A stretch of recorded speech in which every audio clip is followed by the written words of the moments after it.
you know, hard enough that you can go through the, you know, added armor, but also light enough that you're not going to maim people. So the goal is realistic blows.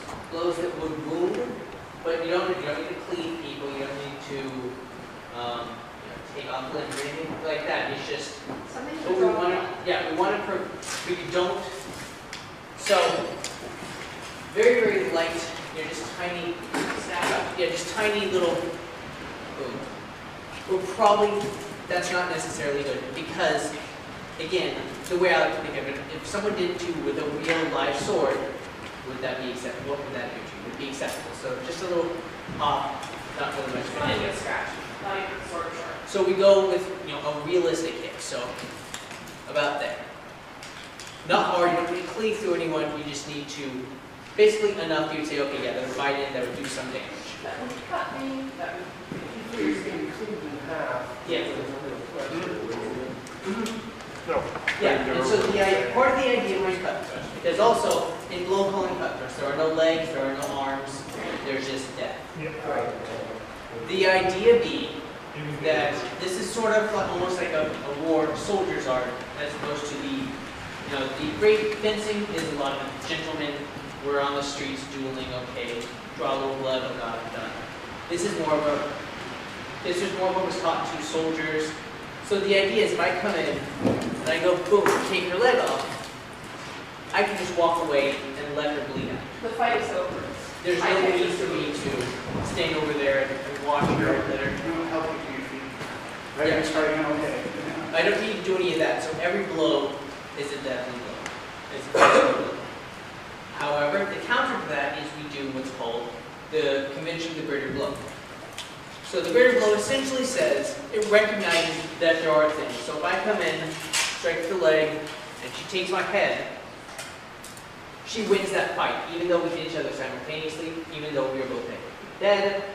I am more dead than she is, and therefore, she wins that fight.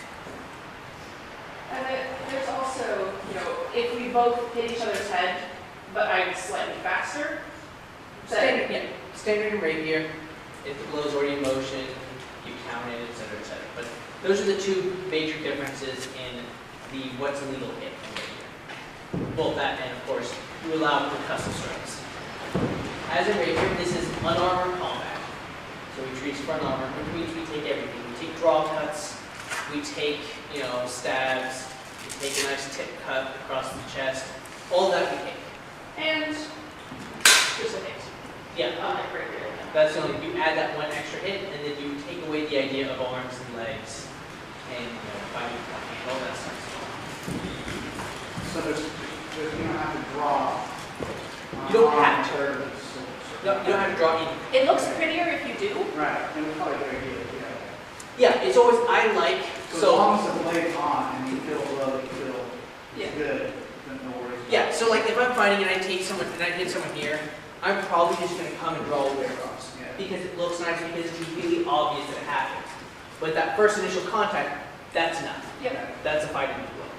It doesn't need any draw to be good in cut thrust. So fighting cut thrust, there's usually three basic types of swords you'll see. So people will fight with rapiers. Obviously, just like your real rapiers, these are longer. They're not going to be as good at big, sweeping cuts. Nor are they going to be so good at blocking. Yeah. I can push them around with this. There's going to be sabers, or basically sabers. I mean, it's not. So shorter, single-handed swords. They're much more designed for cutting. And long swords, two-handed. Designed. You have your advantage of lever through here. Slightly more reach usually. So those are the three basic types of swords you're going to see, and they each lend themselves to slightly different techniques. So how many of the crossover rapiers do we have?